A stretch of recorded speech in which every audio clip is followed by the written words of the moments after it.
ახალი ანგარიში კვლავ აქცევს ყურადღებას გაეროს პალესტინელთა დახმარების სააგენტოზე, რადგან მან ვერ შეძლო სიძულვილის ენისა და ანტისემიტიზმის წინააღმდეგ რეფორმების განხორციელება.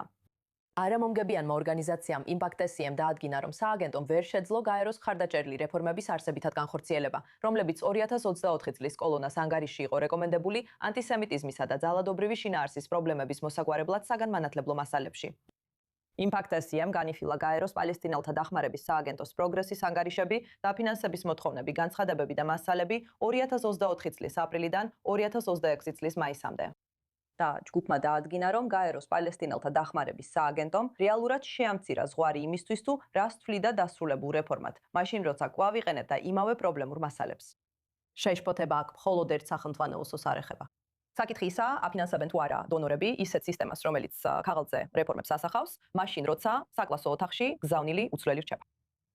საკითხის გასაგრძელებლად ჩვენთან ერთადაა მარკუს შეფი, საასკოლო განათლებაში მშვიდობისა და კულტურული ტოლერანტობის მონიტორინგის ინსტიტუტის იმპაქტ-SCS აღმასრულებელი დირექტორი. მარკუს, ძალიან გვიხარია, რომ დღეს i24 News English-ზე ჩვენთან ერთად ხართ. როდესაც თქვენს ბოლო ანგარიშს უყურებთ, რა არის ყველაზე ნათელი მაგალითი იმ განსხვავებისა, რასაც UNRWA ამბობს, რომ რეფორმირდა და იმ მიგნებებს შორის, რასაც თქვენ ამბობთ, რომ რეალურად ხდება? კარგი, მადლობა ნიკო. და მინდა თავიგანვე კიდევ ერთხელ გავიმეორო ისეც უკვე ყველამ ვიცით, რომ გუნდსფელად რო ვთქვათ, UNRWA ქავის მიზანს ვერ ასრულებს. ის უიმედოდ არის დაკავშირებული ღაზას პალესტინურ ტერორისტულ ინფრასტრუქტურასთან. ის ამყარებს ლტოლვილთა პრობლემას. განათლება, რა თქმა უნდა, პრობლემის ცენტრშია. UNRWA-ს სკოლები იყენებენ პალესტინის ადმინისტრაციის სახელმძღვანელოებს. ისინი ამყარებენ ნარატივებს, რომლებიც უარყოფენ ისრაელის ლეგიტიმურობას. ისინი ადიდებენ დაბრუნებას. ამკვიდრებენ კონფლიქტის გაგრძელებას, იმის ნაცვლად, რომ მოსწავლეები მშვიდობიანი თანაცხოვრებისთვის მოამზადონ. ამიტომ UNRWA აბსოლუტურად უმთავრესი პრობლემა იმ კონფლიქტში, რომელშიც ჩვენ ვიმყოფებით. და არსებობს მიზეზი, რატომაც UNRWA-ს შემოსავალი ასე მკვეთრად შემცირდა 7 ოქტომბრის შემდეგ. იცით, ეს დონორი ქვეყნები სულელი არ არიან. ისინი კარგად ხედავენ იმ პრობლემებს, რასაც ჩვენ ყველანი ვხედავთ UNRWA-სთან დაკავშირებით და რეფორმა სათმარისი არ არის. სააგენტოს მანდატი თავად უწყობს ხელს კონფლიქტის გაგრძელებას.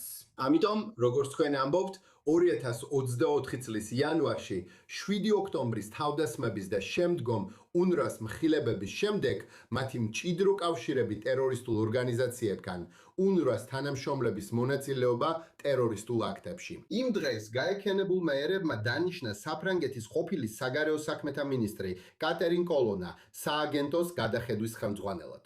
Impact-SC იყო ერთადერთი არასამთავრობო ორგანიზაცია, რომელიც კოლონასა და მის კომიტეტთან მოწმის სახით მიიწვიეს.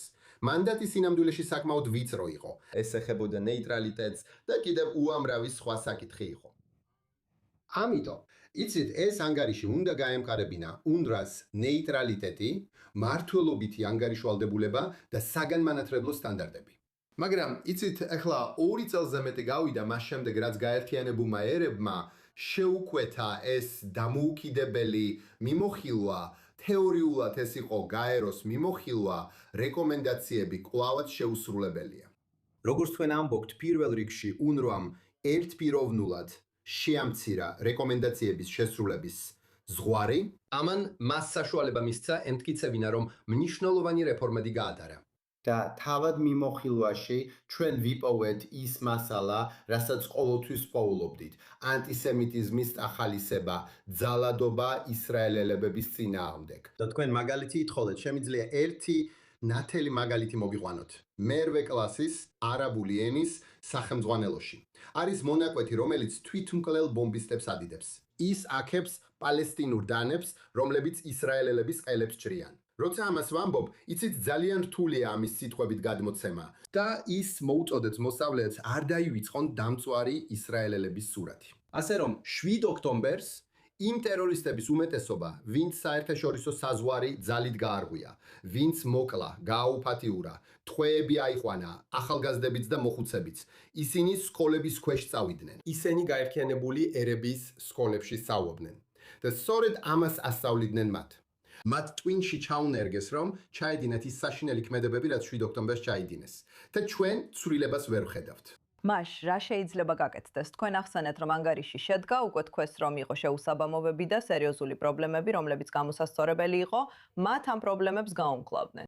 მაგრამ აქ ჩვენ ხედავთ, რომ UNRWA-მ უბრალოდ ხელი მოაწერა დოკუმენტს. თითქოს ყველაფერი გამოსწორდა. მაშინ როცა რეალურად არაფერი შეცვლილა.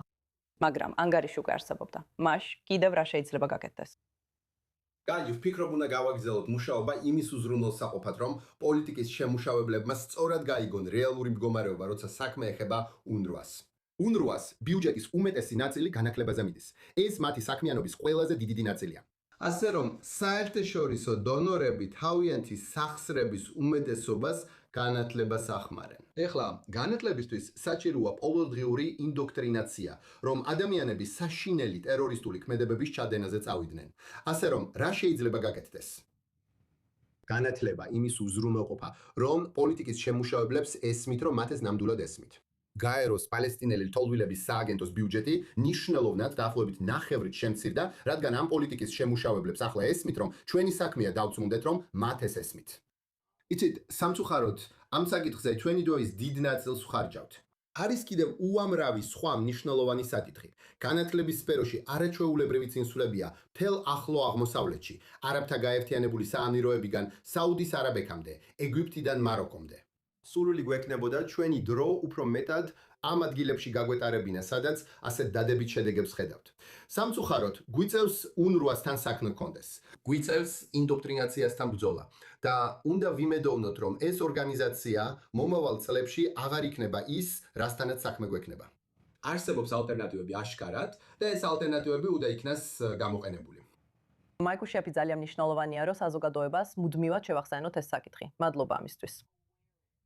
და მადლობა, რომ დღეს i24 News English-ის ეთერში იყავით ჩვენთან ერთად. ჩემთვის სასიამოვნოა. მადლობა.